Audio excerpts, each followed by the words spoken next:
নমস্কার বন্ধুরা, আমরা কৃষ্ণপ্রেমী মীরাবাইয়ের কথা প্রায় সবাই শুনেছি। তার কৃষ্ণ ভক্তি, কৃষ্ণ প্রেম কেমন ছিল আমরা প্রায় অনেকেই শুনেছি। সেই মীরাবাইয়েরই জীবন কাহিনী নিয়ে আজকের একটি ছোট্ট ভিডিও আপনাদের সামনে তুলে ধরছি। তো বন্ধুরা, চ্যানেলে যদি নতুন হয়ে থাকেন অবশ্যই চ্যানেলটিকে সাবস্ক্রাইব করে দেবেন। রাধে রাধে বাংলা চ্যানেলের তরফ থেকে স্বাগতম জানিয়ে আজকের ভিডিও শুরু করছি। মীরাবাই একজন বিখ্যাত কৃষ্ণপ্রেমিক নারী, যিনি তার পুরো জীবনকে শ্রীকৃষ্ণের জন্য উৎসর্গ করেছিলেন। নিজ পরিবার থেকে শত বাধা বিপত্তি আসার পরও তিনি অত্যন্ত ধার্মিকভাবে জীবনযাপন করেছিলেন। শ্রীকৃষ্ণের প্রেমে রচনা করেছিলেন অসংখ্য ভজন সঙ্গীত, যা তাকে আজও অমর করে রেখেছে। মীরাবাই ষোড়শ শতাব্দীর শুরুর দিকে রাজস্থানের মার্তা এলাকার চৌকারি গ্রামে এক হিন্দু পরিবারে জন্মগ্রহণ করেন।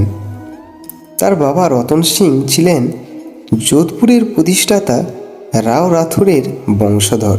তার বয়স যখন 3 বছর, তখন একদিন এক সাধু তাদের বাড়িতে আসেন এবং মীরাবাইকে শ্রীকৃষ্ণের একটি পুতুল দিলেন।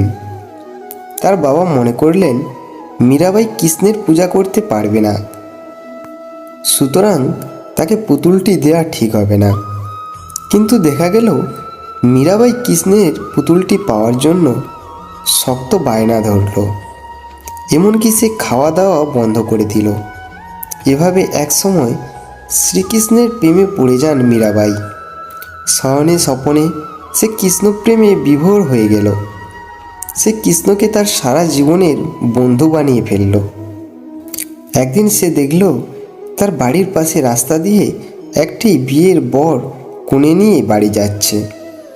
ছোট্ট মীরাবাই দৌড়ে গিয়ে তার মায়ের কাছে গিয়ে জিজ্ঞাসা করল যে তার স্বামী কে হবে। কৃষ্ণের প্রতি মেয়ের ভক্তি দেখে তার মা বললেন যে কৃষ্ণই হবে মীরাবাইয়ের স্বামী। সেই থেকে কৃষ্ণের পূজায় নিজেকে নিবেদিত করে দিলেন তিনি। দুর্ভাগ্যক্রমে শৈশবেই তার মা মারা যান। পরে এই অল্প বয়সেই তার বাবা চিতোরের রাজপুত্র ভোজরাজের সঙ্গে তার বিয়ে দিয়ে দেন। ফলে মীরাবাই সামাজিক মর্যাদা আরও বেড়ে যায়। কিন্তু রাজমহলের এই বিলাসী জীবন তার ভালো লাগতো না, কারণ তিনি যে কৃষ্ণপ্রেমে বিভোর। তারপরও তিনি স্বামীর যথেষ্ট সেবা যত্ন করতেন। তবে প্রতি সন্ধ্যায় তিনি শ্রীকৃষ্ণের পূজায় বসে যেতেন এবং অত্যন্ত মধুর সুরে ভক্তিমূলক ভজন সঙ্গীত গাইতেন।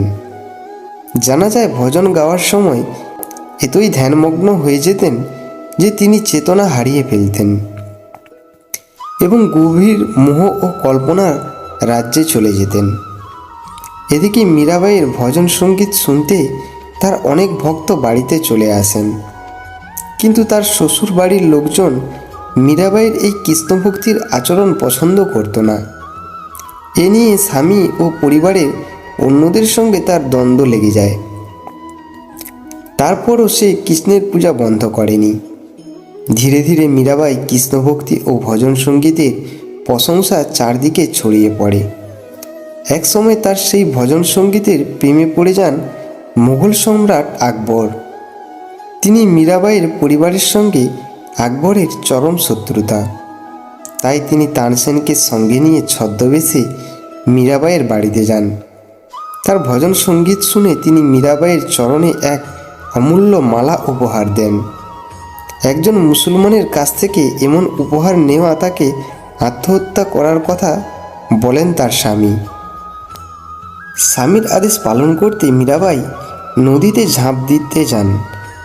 এমন সময় তিনি অনুধাবন করতে পারেন যে কৃষ্ণ তার কাছে এসে আত্মহত্যা না করতে বলছেন, বরং কৃষ্ণের নির্দেশে তিনি বৃন্দাবনে চলে যান এবং কৃষ্ণের পূজা করতে থাকেন। একসময় তার স্বামী নিজের ভুল বুঝতে পেরে মীরাবাইকে বাড়িতে নিয়ে আসেন। কিছুদিন পর সম্রাট আকবরের সঙ্গে এক যুদ্ধে তার স্বামী মারা যান। এই সুযোগে সতীদাহ প্রথা অজুহাতে তার শ্বশুর চিতায় পুড়ে মরবার জন্য মীরাবাইকে আদেশ করেন, কিন্তু তিনি জানালেন তিনি চিতায় পুড়ে মরতে পারবেন না, কারণ তার প্রকৃত স্বামী শ্রীকৃষ্ণ, যিনি কখনো মরতে পারেন না। এরপর তিনি তার কিছু ভক্তকে নিয়ে আবার বৃন্দাবনে চলে যান।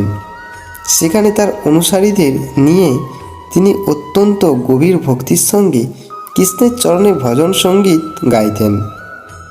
কল্পনার রাজ্যে তিনি শ্রীকৃষ্ণের সঙ্গে মনের ভাব প্রকাশ করতেন। একসময় বিখ্যাত সাধক হিসেবে বিশ্বজুড়ে তার খ্যাতি ছড়িয়ে পড়ে। মৃত্যুর আগে পর্যন্ত তিনি সেখানে শ্রীকৃষ্ণের সাধনা করেছিলেন। এভাবে তিনি আমাদেরকে দেখিয়ে গেছেন যে স্রষ্টার জন্য সত্যিকার প্রেম ভক্তি থাকলে কোনো কিছুই তার পূজা করতে বাধা দিতে পারে না। তাই স্রষ্টা পূজারই ধার্মিকদের জন্য এক উজ্জ্বল দৃষ্টান্ত মীরাবাই। নমস্কার বন্ধুরা, ভিডিওটি যদি ভালো লেগে থাকে অবশ্যই চ্যানেলটি সাবস্ক্রাইব করে দেবেন। সবাই ভালো থাকুন, সুস্থ থাকুন। রাধে রাধে।